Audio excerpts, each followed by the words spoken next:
Not enough Ukrainians murdered to call it a genocide. Good afternoon, my name is Henry Keane. As usual, we're doing our best to give you the hard truth in easy terms here in UATV English for the whole free world directly from Ukraine.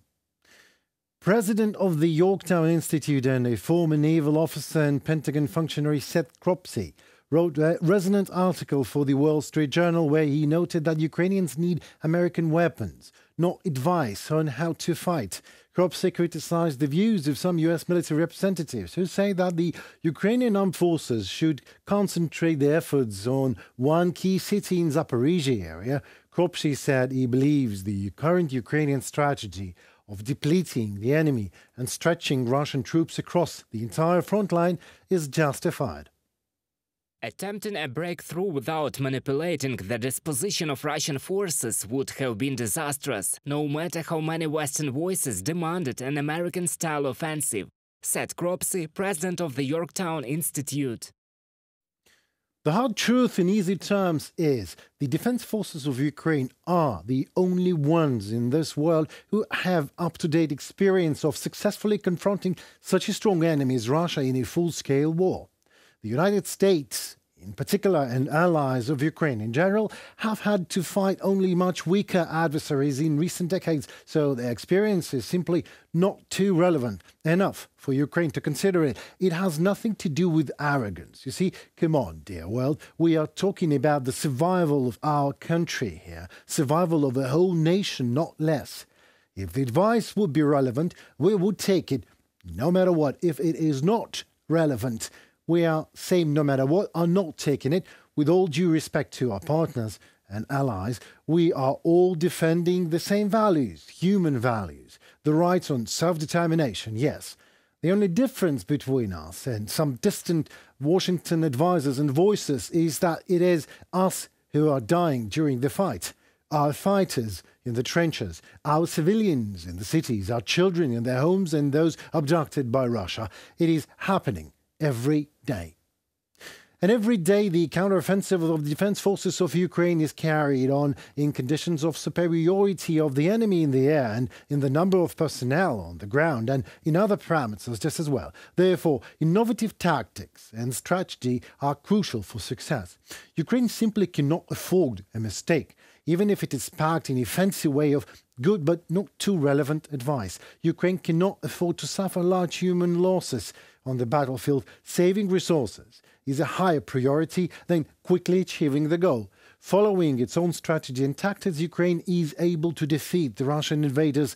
But for this to happen, we need modern Western weaponry, which have proven itself excellently on the battlefield. Ukraine is grateful to everyone who cheers for our victory and tries to bring it closer by all available means. Once achieved, Ukraine will share this victory with the whole free world. And together, we will put it to good use to make sure it never happens again and no dictator and autocrat threatens the world's law and order anymore. The main purpose of the meeting between Russia and Turkey is obvious: to find a solution to the grain agreement, or better said, to attempt to revive the deal that has been killed by Russia. The whole history behind the Black Sea Grain Initiative once again shows clearly Russia is simply unable to sustain its international obligations for a somewhat prolonged period of time. However, first successes of the new maritime corridor functioning prove that, while requiring great investments in security, the Grain Initiative is quite viable without Russia, and actually is more sustainable and safe without it. An analogy can be drawn with maritime in the Gulf of Aden in the 2010s. Navigation did not stop, just needed more investment in security to deal with threat of Somali pirates. Still, despite the slim chance of success, Turkish President Erdogan just does not stop trying to revive the agreement with the participation of Moscow. Putin does not need it.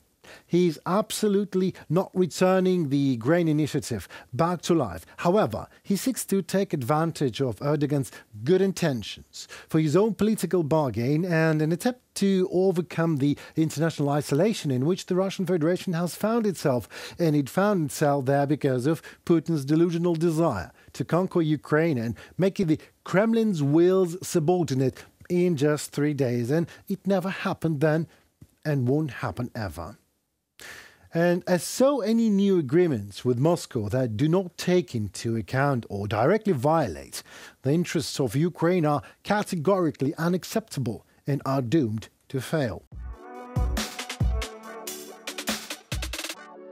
The President of Ukraine confirmed that the Minister of Defense Alexei Reznikov is to be dismissed and Rustem Umerov to take the position. Internal personnel changes are a normal practice in public administration that indicate a healthy, adequate and up-to-date environment, as well as a correlation of internal management instruments to new external opportunities and challenges.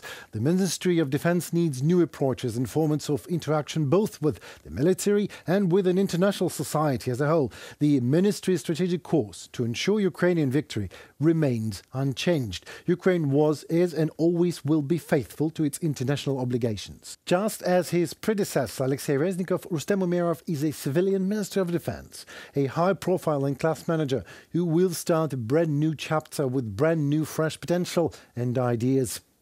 Just as before, the Ministry of Defense does not interfere in the activities of the General Staff of Armed Forces of Ukraine, which directly commands all combat operations. In easy terms, everyone does their respective jobs and achieves maximum results in the field of their competence. This is how Ukraine wins. The chair of the UN Independent International Commission of Inquiry on Ukraine, Eric Moos, said that at this stage he has not yet come to the conclusion that genocide is taking place in Ukraine. Well, hold your horses. Mr. Moos is a judge. He has been a judge at the International Criminal Tribunal for Rwanda, where he served as vice president and later as a president. He also was a judge in Supreme Courts of Norway and the European Court of Human Rights just as well. So he has some experience. Currently, having retired from his judicial career, Mr. Moos is serving as a chair of the Independent International Commission of Inquiry on Ukraine. What we want to state in Ukraine, loud and clear, it is proper and correct to raise the issue of Russia's genocide in Ukraine. Something is not clear to Mr. Moos or to the world. Kiev is ready to help the UN Commission in any way necessary to collect all of the sufficient and relevant evidence and data. Just to remind you of the hard truth in easy terms, dear world, and His Honor, Judge Moos. Putin and his propaganda openly deny the right of Ukrainians to national identity and call for the dismantling of Ukrainian statehood as such. Russian invaders are carrying out massacres, like the one happened in Srebrenica or Bucha.